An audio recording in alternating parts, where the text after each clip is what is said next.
The Asp Explorer is Lakon Spaceway's premier exploration vessel.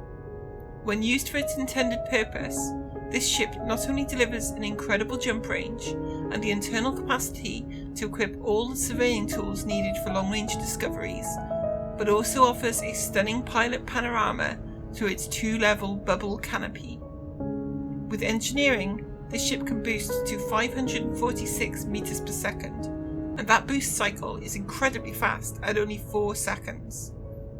Outfitted for AX, the ship sacrifices much of that jump range, but has a 64-ton cargo rack for all Olympics or meta-alloys you will need, and armour improvements up to 2300 points.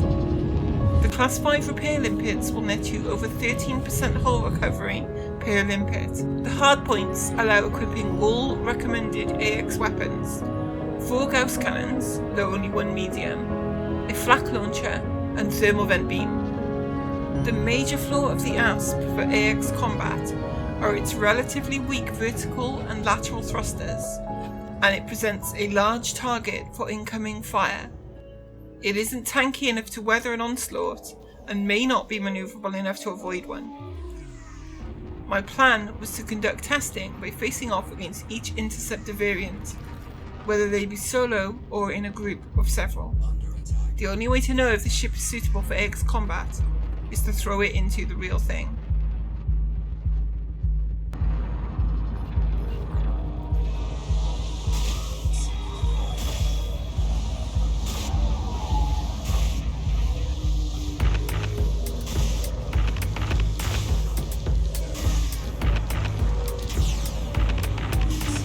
Straight off the mark, I can tell that this ship does not want to orbit.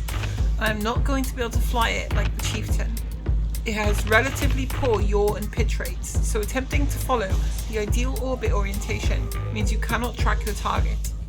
The fast boost cycle is very helpful for gaining some aiming mobility.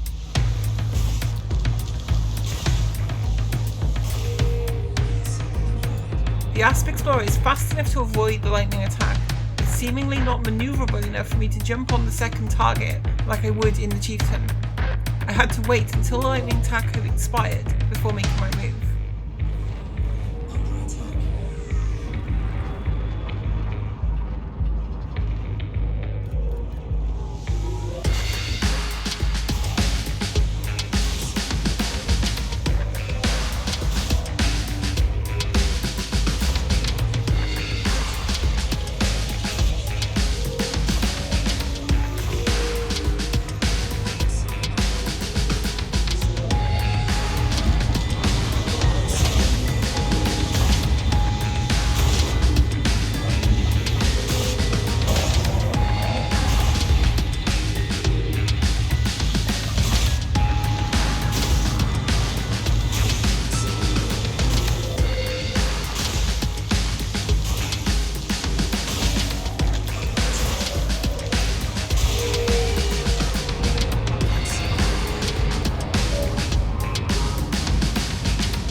Speed stalls heavily when changing your thrust vector, and so avoiding the lightning attack when orbiting close is far greater a challenge. Overall, the Asp Explorer was a more challenging ship to fly than the Chieftain in this matchup, but the fight was nonetheless a comfortable engagement. The speed of the Asp makes controlling the pace easy, and while the manoeuvring was subpar, it is by no means unworkable. How would it fare against the Medusa, where its lower firepower would come into play?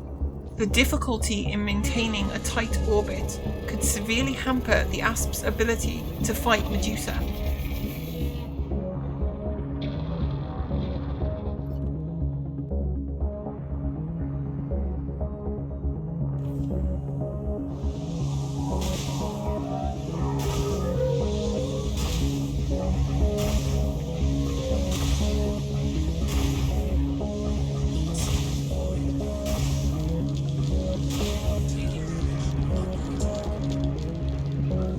I immediately attempted to drop into my normal orbit trajectory, but the drop in speed means the orbit decays and damage is taken. The workable method here seems to be to orient the ship along the Thargoid vector to make use of the pitch axis more than the yaw, and to use lateral thrusters instead of vertical to stay off axis to the Thargoid's vector.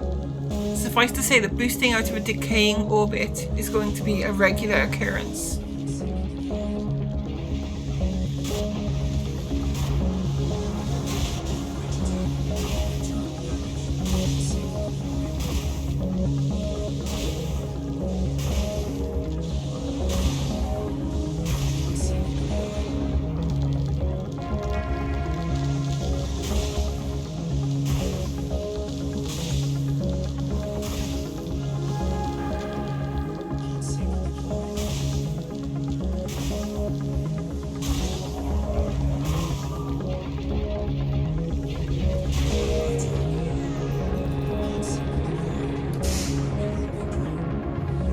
Between hearts, the repair limpids make great use of the time, quickly building up the ship's hull again, and unlike the Chieftain, repair limpids do not affect the aim of the flak launcher.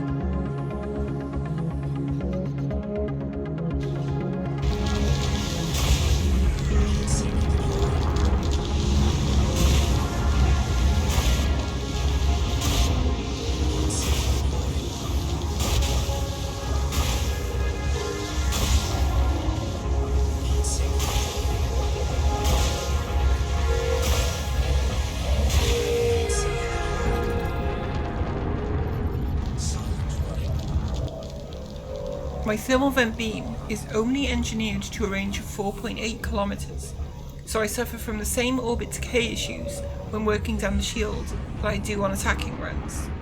Having a fully engineered thermal vent would probably resolve this issue, but I don't really have any trouble avoiding the damage from the decay during this part of the fight. Just boost out to a higher orbit and continue.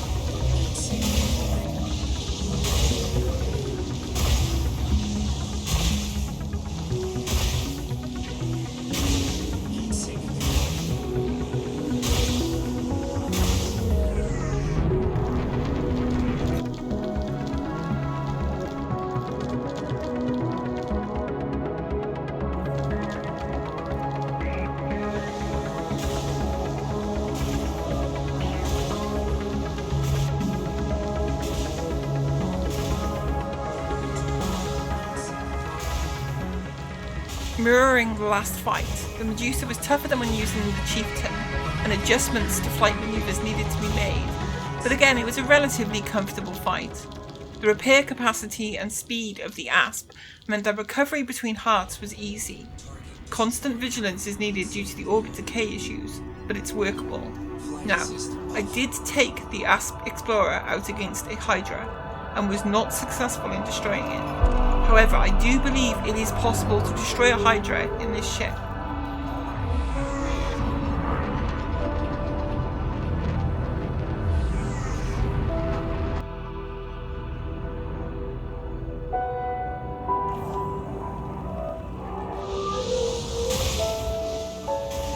All of the Asp Explorer's manoeuvring problems are exacerbated 10 times over against the Hydra though. Stalls in speed while trying to maintain even something resembling an orbit means your hull is constantly being whittled down. The limited firepower means you have to keep to that 1.5 kilometer damage fall-off threshold as much as possible. And on top of that, with 3 heatsink launchers, you will be hard pressed to get a heart on your first visit. Adding a 4th heatsink launcher would extend your time on target during the attacking run, and it is also possible to synth heatsinks mid-attack run, though I am not proficient with that yet.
the second heart exerted, but was caught with a lightning attack and then rammed while immobile within the lightning. The fact that the first heart had been taken and the second was exerted means this ship can pull this kill off.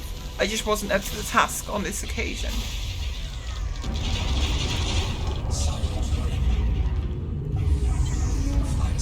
Overall, I was quite surprised at how capable the Asp Explorer turned out in AX combat, given its limitations.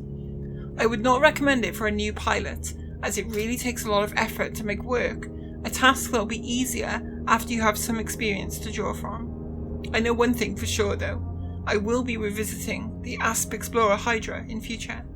Maybe next time I will walk away with the win.